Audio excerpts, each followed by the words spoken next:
and I get to help grow businesses and make other people money and turn a profit at the same time, and make people happy with the results of their brand, getting them notoriety in press and in different outlets. And that gives me a lot more satisfaction, because to me, it's money is important and stuff, but being proud of what you do is the most important thing. Welcome, millionaires and future millionaires. You're listening to the Millionaires Unveiled podcast, a show where you'll hear the stories and interviews of everyday millionaires. We'll unveil their decisions, their strategies, and their portfolio allocation. Now to your host, Jace Mattinson. Welcome back to another episode of the Millionaires Unveiled podcast. This is episode number 359. Stace, how's it going? Going great today. Had a great Memorial Day weekend, and a huge thank you to all of our servicemen and women, and lots of gratitude to those who have given their lives for our great country. Ditto to that. Before we get into today's episode, a few housekeeping things. If you'd like to be on the show, send us an email, millionairesunveiled@gmail.com. Always looking for new great guests. Got the schedule open up for the rest of late summer and into fall now. So, yeah, and I know we talked about a couple of professions that we're still looking for, but if you haven't heard your story also, or you feel like you can contribute, we'd love to have you on the show. Last week we were reading, I came across an article on CNBC. Is that 60% of Americans say reaching this milestone makes them financially successful. And guess what? It's not becoming a millionaire. What is it? Do you know? I do have a leg up here because I did read the article, so I do know. I do know. And the answer is feeling like they can live comfortably. And actually, I can relate to this because after I graduated college and I was thinking about what the future looked like, I really never had a number in mind myself. And this is before Jason and I met, but I just didn't want to have to worry about anything. I didn't want to worry about food on the table. I don't want to have to worry about kids going to college or serving mission trips, or I wanted to be able to live in such a way that it wasn't necessarily a concern. Yeah, so living comfortably probably is different depending on what part of the country you're in, depending on lifestyle, depending on various debt burdens that you may or may not have. So living comfortably could probably range quite drastically, but there is still a nice subsection. I think about 20% of Americans believe that being a millionaire is still kind of that number to hit for financial success. In fact,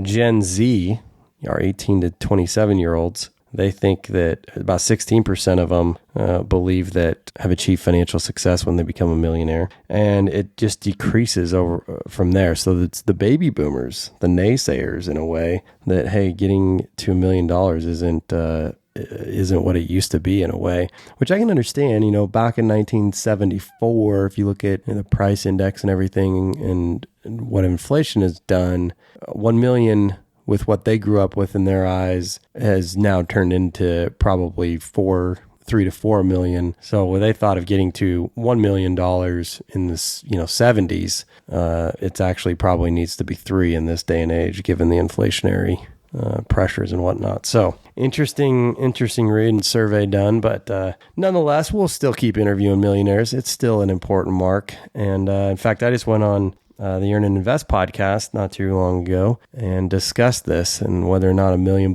is still worthy of being talked about, amongst a few other things. So today's guest, we have DJ Bender. His net worth $8.1 million, and he's 40 years old. I know some of you have been wanting us to include the age more frequently, so we'll try to do that. And he comes from a background of sound engineering, mixed with business, mixed with music. And yeah, it's quite the interesting story, but now he's a music producer. He's got a business and marketing agency, advertising, and is a DJ. So quite the gamut and the lineup for him. His investments span his business and some commercial real estate and some other investments as well.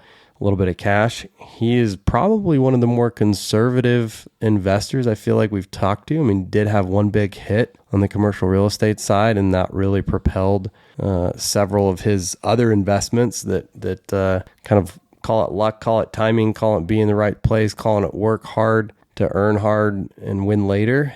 And he kind of had all that align at once. So going to be a great episode with him. And without further ado, let's get right into it with DJ Bender. DJ Bender, do you want to just give us about your background and what you're up to now? Absolutely. I appreciate the opportunity to hop on. So my background is a kind of I call it a trifecta of disciplines. I come from a financial background, political science background, as well as, of course, music. And those three disciplines have served me, well in my life. And I like to explain to people that they've kind of all in ways fed each other throughout the course of my career.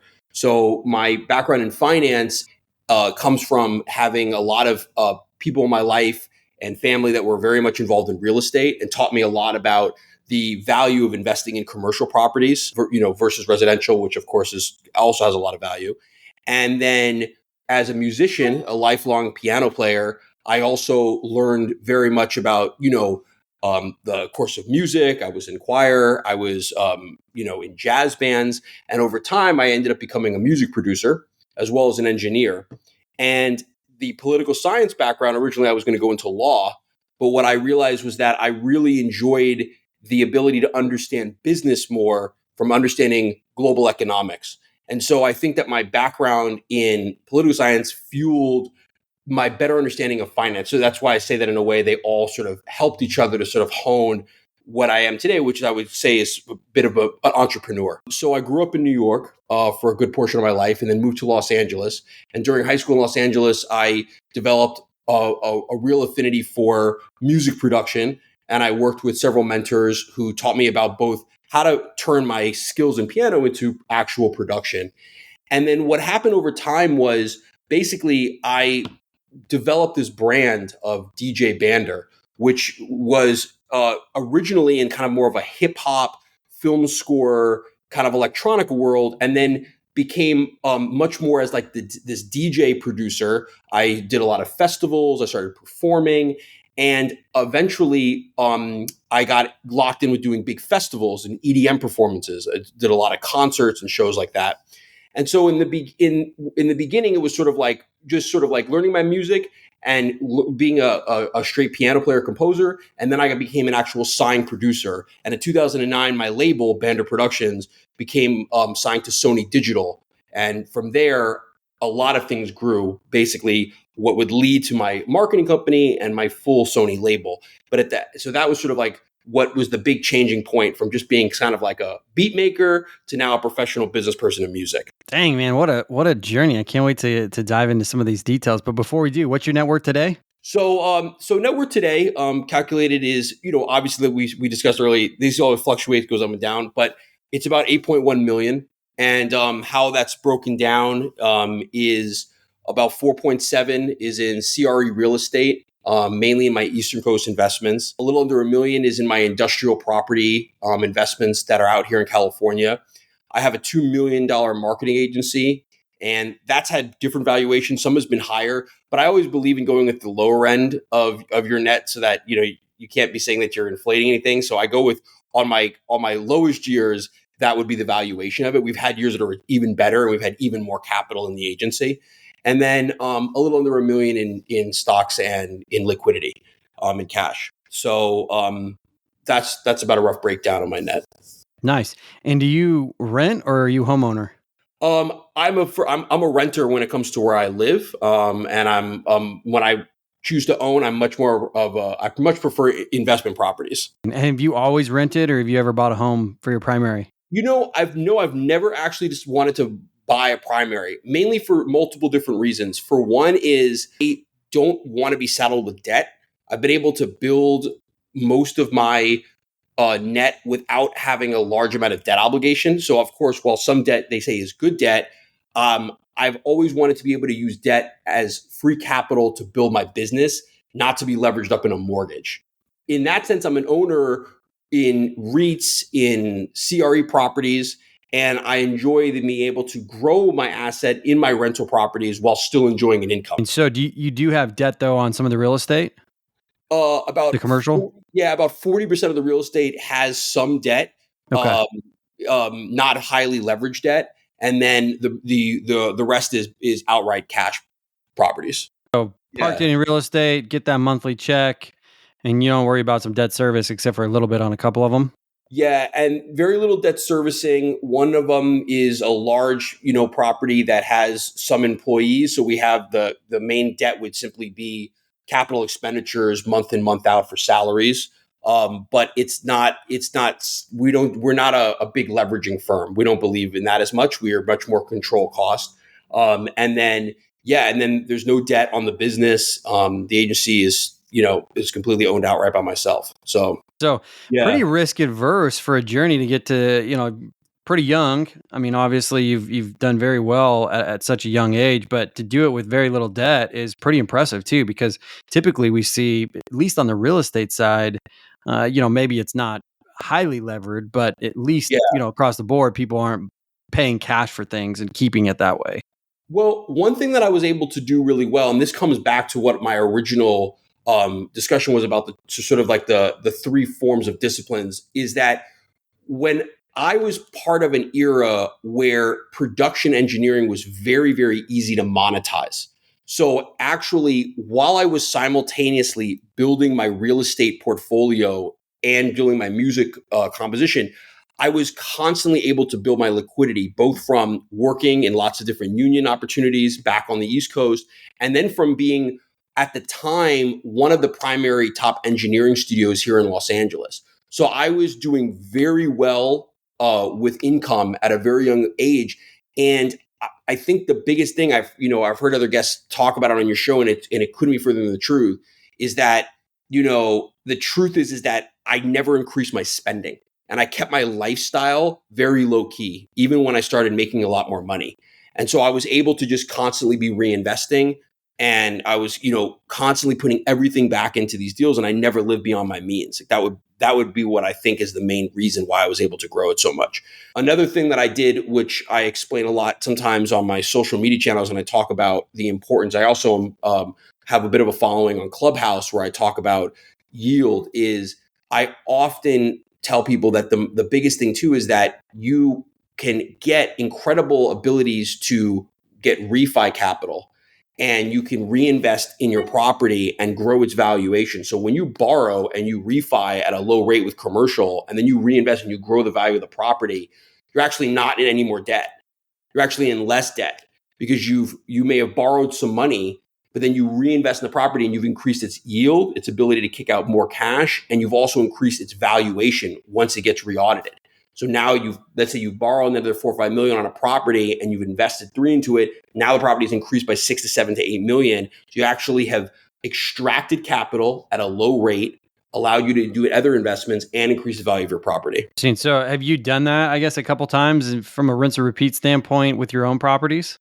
Yeah, so most of the wealth that I built in my holdings here on the West Coast are based on the ability of just basically 1031 exchanging. And I started that in late 2007, 2008. And it's basically, the cycle of, I would invest a little bit into the property, grow it, and then I had just a lot of it also was some good fortune. 2 of the properties got bought out at a really, really high rate of return, because at the time, actually, the people who were interested in the property were actually, funny enough, were actually like cannabis growers. And this is during a time when it was just becoming legal to sell to cannabis growers. And they were originally in the property as a renter. And we basically said, we're not comfortable with you guys being in here, because this is like on the fence. Like, they say it's legal, but we're concerned. And they were like, we want this property. We don't want to leave. And they offered us, won't get into details on that, but an insane amount of money for that. So that one deal gave me a huge boost from where I was before. So I owe a lot to that flip right there. Huh. Yeah. So now you've got properties on both coasts, which are in, let's call them more expensive markets than most of the country, at least the flyover states. Yeah. And do you manage them from afar, or do you hire people locally? I'm a managing partner on several of them. Some I'm not, but all of them have property management and have people who are dealing with the day to day. I deal as a managing partner. I consider my roles more things like handling insurance, making sure that capital expenditures are on track. But I don't deal with the day to day collecting rent and dealing with like electrical issues, this and that. Though I oversee them, and I'm a very hands on type of investor. I love like calling my property managers and checking in weekly, and I'm very involved. I'm not like a sit back and collect kind of investor, And are you still actively trying to buy commercial properties as well? If we get to a better kind of softer rate environment, I'm certainly open and interested in growing. Like, absolutely, of course, would love to increase my holdings. But I've been really primarily focused both in my capital management side with my stock investments, and also been going really, really hard with my agency, with my in the marketing side, which I believe upside potential. I tell people like real estate is the best, and so is investing in the markets. But there's really nothing like starting your own business and creating, I believe that the return rate of creating your own revenue from a business is the strongest. So I've been really laser focused on continuing to build that. And it makes me happy because it's, real estate's cool, it gives you money and stuff. But what I love about my agency and doing the marketing is that I get to help people, and I get to help grow businesses and make other people money and turn a profit at the same time, and make people happy with the results of their brand, getting them notoriety in press and in different outlets. And that gives me a lot more satisfaction, because to me, it's money is important and stuff, but being proud of what you do is the most important thing. That's awesome. So you do have a little bit in the market as well. Then you buy some stocks here and there.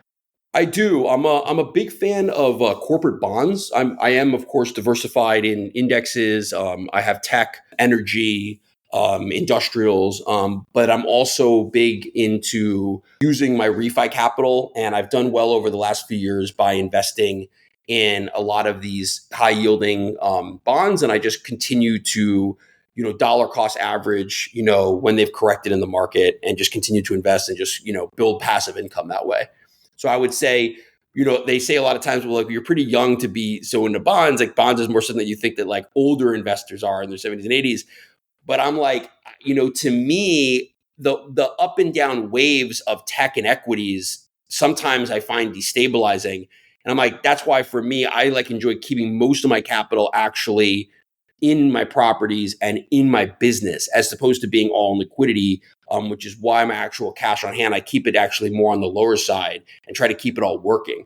Because for me, it's like, I always find it nerve wracking how people have, and I'm impressed with people do well, having so much liquidity parked in the market. But the idea of your net could be worth, 10, 11 million one day, and then there's a huge correction and now it's dropped by 2, 3 million. It's just a little bit like destabilizing, So like for me, like I like bonds because they have a little bit less of a downside. And even when they do, as long as they're high rated, I enjoy some like the PIMCO bonds and things like that have done well. Even when they corrected almost 50% in 2009, they rallied back and they never lost their yield.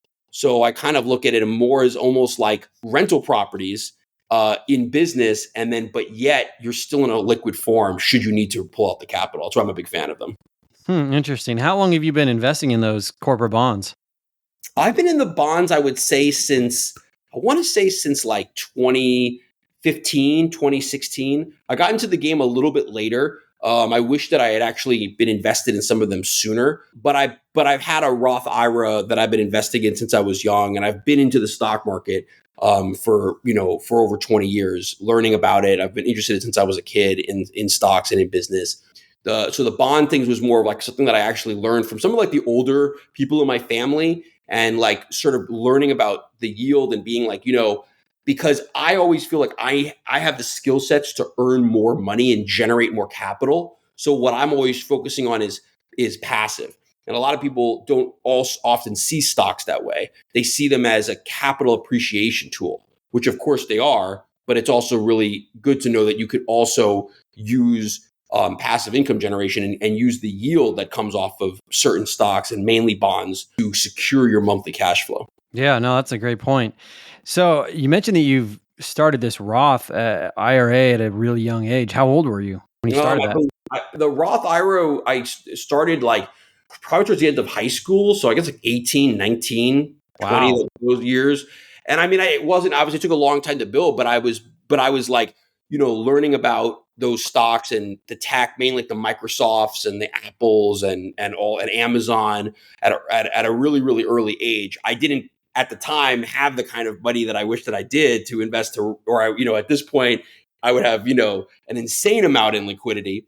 But I definitely was able to do well, and I continued to invest in those and learn about them. It was something that was always pushed by my family to, live below your means invest all the money that you make from working. And so I owe it a lot to like kind of like the family values that I came up with, that we're teaching, that like, wealth isn't something that you build to show off as much. Then like, it's okay if you do that, but only after you've taken care of your friends, you've taken care of your family and yourself first, and built something for your future. And then you can enjoy other things, You've been interested in finance since a really young age, exposed to wealth building.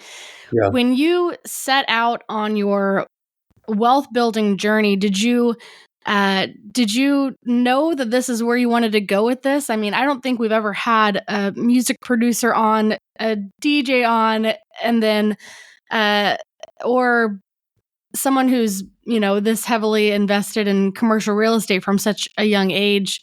I mean, how did you talk us through how you got to where you are? Did you set out to do this, or did it just kind of evolve over time?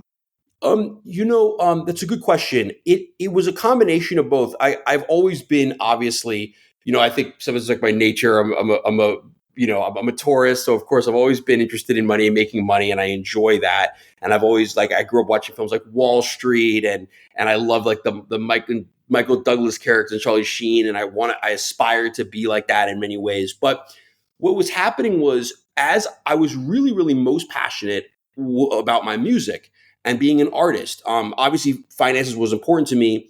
But what started happening was I started being realizing that as I was getting into the music industry, that I really kind of was separated from everybody else because I had these financial understandings, and I was able to get ahead because I was thinking from the standpoint of a businessman, as opposed to thinking about it as like a beat maker, music producer, which was like how a lot of I know so many people in the industry who are so talented, so brilliant at making music, and they're even great at monetizing their music, but then it all falls apart there because they don't have a plan what to do with the money, and they don't necessarily know how to properly collect on the money that they're owed or earned. So a big part of it was like, over time, what was happening was I went through the motions of being an artist in the industry. I did this from mixing, selling beats, doing film scores.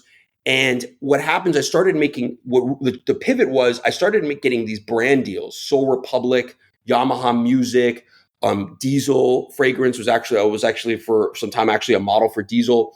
And then what happened is I actually got bigger opportunities, paid opportunities, to develop marketing campaigns for corporations. So I actually helped on Verizon campaigns, Visible Mobile, and these different telecommunications company. And I was thinking wait a second, now I'm starting to understand that the whole point of building my brand, it's great that people are enjoying my music, but I'm onto something much bigger here. And that's when I started thinking wait a second, I have this finance corporate background, and I seem to really work well in this space. And so what I started doing was realizing, okay, how I'm going to really start making even more money than just from the real estate is I'm going to, while I keep doing that in one hand, in the other hand, I'm going to build my own agency and basically learn how these other people are doing it. And I was able to kind of get ahead. I don't want to say get ahead of the pack, so to say, but put it make my own lane by simply applying what I was learning and understanding about how I was building my brand, and then combining that with my business side and just sort of watching and observing how these other players were doing it. And I was seeing these campaigns and basically the shift too from marketing to traditional TV advertisement to micro influencing. And I said to myself, I really want to get involved in this. And I feel that I have something unique to offer, and an understanding of what's popular and what moves in pop culture. So it's complicated to explain because there's a lot of moving parts all at the same time, but I hope that gives you a sense of how I was able to kind of go from DJ Bander, kind of the EDM beat making DJ guy, to now this, recognized Forbes, LA Weekly kind of, entrepreneur. It was a process that involved me reaching back into sort of my stronghold understandings of finance, as well as music. With the marketing piece, did these brands approach you, or did they notice this talent within you when you were working together on other, on the music piece? How did they see that and want to draw that out from you? So I owe a lot of that to one of my original managers. Shout out to my guy, Craig Roseberry. He believed me when I was young. I was only in my mid-20s at the time. And I got signed, to a deal that was very hard to get at the time, which was a full label deal with Sony Digital.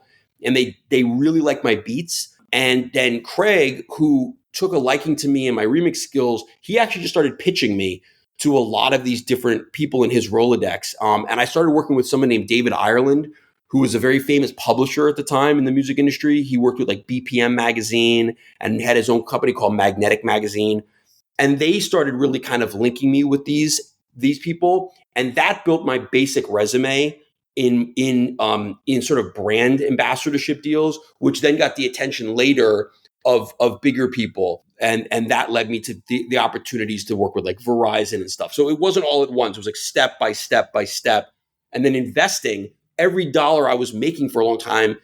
I was reinvesting into my brand. I wasn't enjoying any of it. I lived below my means. I kept everything tight, and I put it all into ads, Instagram ads, Facebook ads, and that's how I got the numbers that I now have on social media. So a lot of people ask me that, like, how'd you blow up? What was it? I was like, I just grinded it out for years. I mean, I wish, people, there's really no shortcut. I mean, some people get lucky. They have like that one hit that's like, everywhere in the world, but 98 to 99% of very famous, successful people in the industry, there was no one big hit. It was actually a grind of many projects, many opportunities, and being put on by many different people, step by step by step. Right. At what age did you become a millionaire?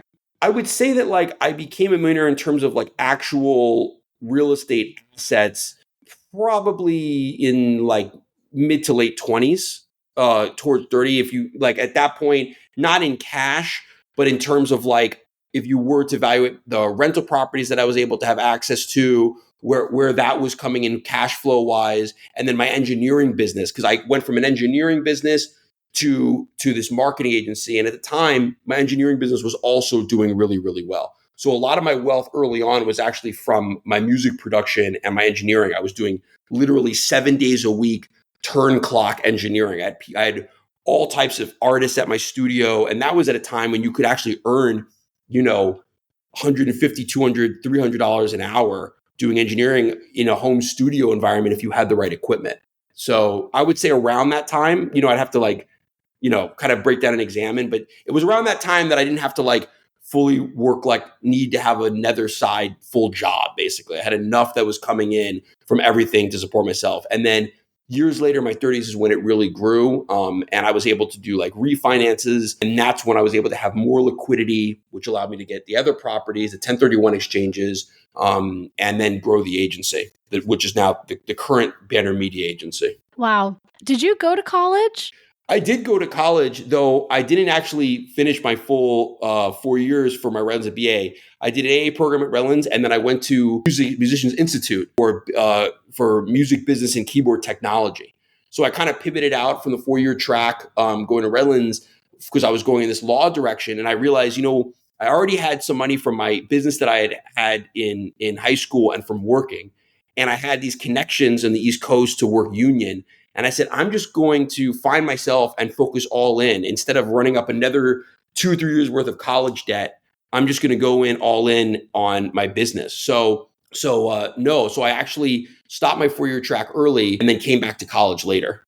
Though I will say, I have both my parents are professors and doctors. So I would say I had a bit of like a learned environment. So pretty much every day in my household was college, You've been educated your entire life professionally. Yeah, I always have a thirst for knowledge. Most of my friends I actually have a lot of friends who told me I should try to actually just take the test and get my MBA because I think that I would just easily get it, at this point. But it's not that important to me. I feel like my resume is my degree, Right. Well, you have a very colorful resume, and I'm so intrigued by the music industry and how it all works, and selling labels and producing. I mean, it all gets a little confusing to me. It's changed a lot, and I talk about that a lot actually in my clubhouse rooms and in my channel, and the fact that what used to be you were an artist, you had the talent, you were putting together, and you were kind of like hoping to be discovered by the guy in the suit in the back of the limo in Wayne's World. I don't know if you've ever seen that movie coming, 90s flashback, but those days are over. Now, if you actually get signed to a major label, you're already a superstar. So they're only signing. So at this point, it's changed where And that's what I'm able to help with my agency. Really, if you have the capital to invest in yourself as an artist or as any kind of a brand, you don't need major labels in the same sense anymore. Because all the things that a label would do for you now, all you need is the capital, and you can do it for yourself. You can put yourself, on the radio. You can put yourself in any kind of advertising form. You can get yourself, if you have the talent and the sound is there and the budget's there, you can get yourself on billboards. I've had multiple billboards in the middle of Times Square, pushing my business as well as my achievements on my tracks that have charted on iTunes and Apple Music. And so, I've been able to do a lot of these things that is the equivalent of being major, even if you're what's called, a lot of people now describe it as major indie, which is basically where you're part of a major label, but you're still part, but your music is signed to yourself in your own indie label as a subsidiary. Right. It sounds like it definitely has changed a lot over the years, and you have a really good understanding of how to help other people navigate that as well, which behooves you in your business. So where do you see yourself going from here? You wear so many hats. Yeah, from here, I really want to scale the agency and use the capital that I can grow from the agency to have more real estate deals, as opposed to always getting into real estate deals by doing 1031s and refining and doing that kind of stuff. Building a new line of capital as I'm doing now from the agency and growing it, so I can buy more investments, and also expanding into different areas in investment.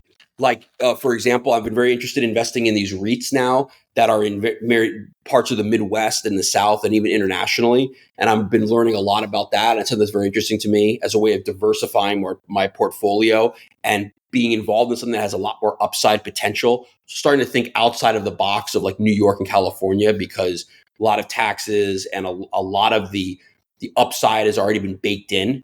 And I think that that's something that's why a lot of the young people now are struggling with a lot of their investments and trying to get places, because so much is already there. Like, a lot of the wealth has already been extracted. Not saying that there's not new opportunities, but it's changed a lot, and then just continuing to grow and hopefully taking my brand to a level where I can even have a bigger platform to help people.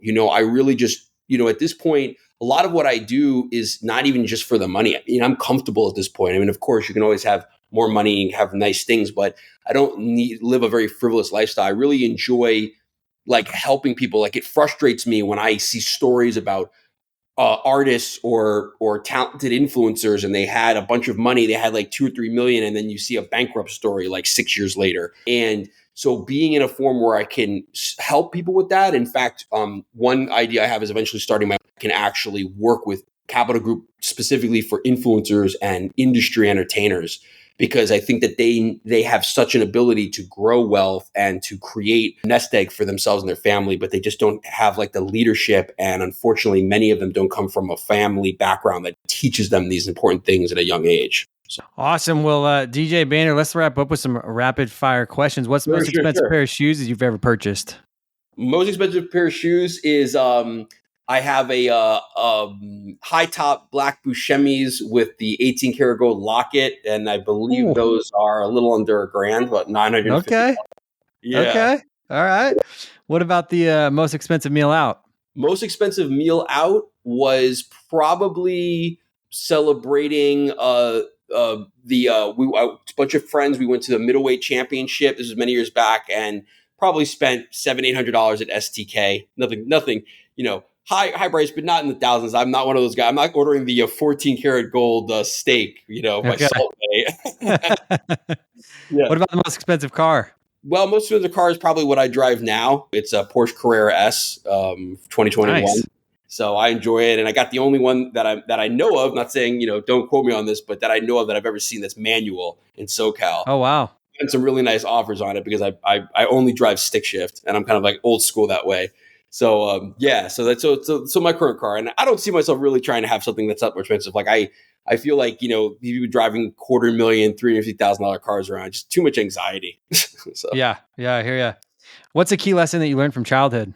Key lesson that I would say I learned from childhood is that you have to believe in yourself beyond the limits of what people who raise you may have, and you have to really be careful of really avoiding suppression. And some people, even people who are close to you that really love and care for you, they may only have a certain vision for you and what you can achieve. And it's not any fault of them, but it's the vision that other people had for them. And sometimes that cycle is passed down from generation to generation. So I would say the big lesson I learned from this, I was like, I wish that I had stayed even more committed to what I knew I could be successful at from the beginning. Because believe it or not, for many years, I actually took a break from music and just started only focusing on the business side. And I wish I had never taken that break from music. Some of that came from people being in my upbringing being like, oh, music's really hard to achieve. Maybe you come back to that once you focus on business. And I would be as successful as I am, and I'm very grateful for what I've achieved. I would be, if I had never taken any breaks and never listened to any of that energy, I would be 10 times further than where I am today. Awesome. What was your first job? Warehouse music, stacking those CDs back when CDs were a thing.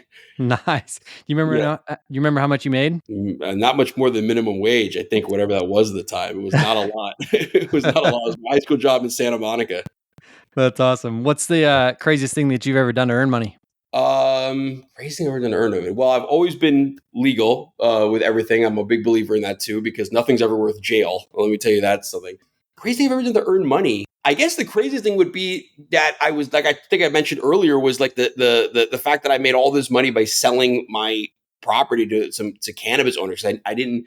It was like I felt like I was in like the whole process. Everything about it was like it almost felt like I was in this whole Breaking Bad episode, even though I was I was on the legitimate side. But it was like the people, I won't get into detail, who I was dealing with and all of that.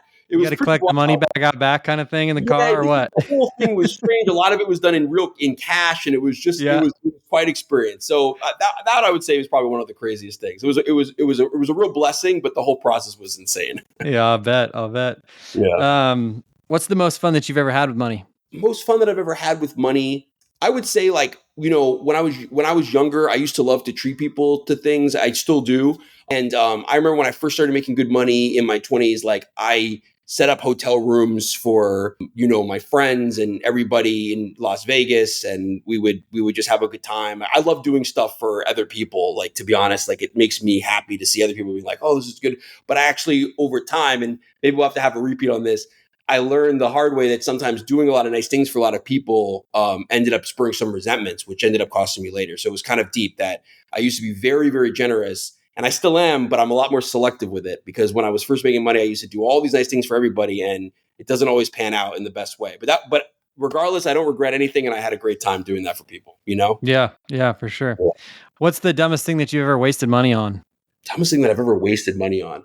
Well, there are a few things, but the main thing is how much I spent originally on a lot of the marketing stuff for my own brand. I wasted a huge amount of money for stuff that I was overcharged. And that was literally the reason why I built this agency, because I wanted to make a boutique label marketing agency with major PR results, because I realized that there was so much egregious overtaxing in the industry and people really ripping you off for things that they can do for much less. And so I don't regret it at all, but that's actually how I learned where I am today, was the fact that I was overspending on all these things that people were basically getting on pennies on dollars and charging me these exorbitant fees for. And I was like, this is not right. I'm going to build an agency where I can turn a profit, still charge half of what everybody else does. Wow. That's awesome. Yeah. What's a closely held belief that you once had that you recently changed your mind on? Being too generous with no impunity, just keeping anybody around you, not being selective about who's in your circle. That's something that's really changed over the last few years. And I used to be so warm and almost to the point of just, if anybody who thought I was cool and they were nice, they wanted to hang out, I was down. And now I'm a little bit more like, okay, I'm going to be very selective and very careful about who I bless with allowing them into my world. It's great. How do you manage your time? I owe a lot of that to my business partner. I would say I give myself a B to B plus on time management. And I give myself an A. It's an A plus on financial management and industry management, and maybe a B on that. And my business partner, when it comes to time management and scheduling, he's an A plus the way his mind is. And so he actually, we do a lot of different things for each other in the business. But one of the things he does for me is he's my scheduler. So it's every day, first thing in the morning, 5 tasks are getting done today. Like today, like, are you prepped for the podcast? Are you ready for your interview? 2 to 4 working on the podcast, 4 to 5 reviewing everything for tomorrow's meetings. Get ready for the interview at 6. He's very much doing that. And so I would say that, like, with time, the other thing I do with time management is, even when I try to do something at least every day that's productive for the next week, even if I'm on vacation. So, like, even if I'm taking a weekend getaway somewhere, like, with my girl, we love to go to, like, Orange County or San Diego, I'll still at least do 1 or 2 tasks first thing in the morning and just bang it out. That way, Sunday night comes, Monday's there, I'm already ahead on things for clients, and I'm already in a position where I don't have to be all stressed out on Monday. Like, oh God, there's like 1,000 things that I didn't get to, That's awesome. Yeah. Well, you dropped a lot of bombs, and I appreciate it. Any last words of advice for somebody who's just starting out? I guess my words of advice for people starting out is, is like I mentioned earlier, it's cliche, but of course, like, believe in yourself and listen to your inner voice more than any outer voices. And be disciplined with understanding that it's a long race, and you should be much more excited about the commas in your account versus having the nice things. People sort of see my lifestyle, my brand, and they're like, wow, well, yeah, you say that, but you drive a Porsche and you've got all that stuff. I'm like, yeah, I'm also 40. Like, when I was 25, I wasn't like taking every dollar I had to live a flexing lifestyle. I shopped at Ross, and I was shopping at Ross when I had 6 figures in the bank, and there's nothing wrong with that. And that's how you really get ahead. And I think there's almost like an ageist thing that's happening in society where people act like you have to have everything figured out by 25 or 30, and you have to, be at your maximum by then. And I think that's a big downfall to a lot of people, because they have opportunities to build wealth, and instead they make some early money, and they're not able to repeat it, and they're not able to hold on to it because they're so concerned about what the next person thinks about them, especially here in Los Angeles. It's like a real issue. And so that's what I'm always preaching to people, is like, it's a long race, focus on the capital. You have nobody to impress, it's much more impressive to have your life together and your bills paid than any kind of, Gucci or sports car you could drive around. Awesome. Where can people find you, get a hold of you? Yeah, I would love for everybody to check in with me. I love hearing from everybody and getting follows and DMs on my Instagram at DJ Bander, DJ BANDER. And you can find me as well. You can check out my website, djbander.com, and also my marketing website, banderproductions.com. But I'm mainly on Instagram. That's like my main hub. And you can also find me in browsing in different rooms talking about finance on Clubhouse as well under DJ Bander. Awesome. DJ Bander with a net worth of $8.1 million. Thanks for coming on the show today. Thank you for having me on. I appreciate you guys.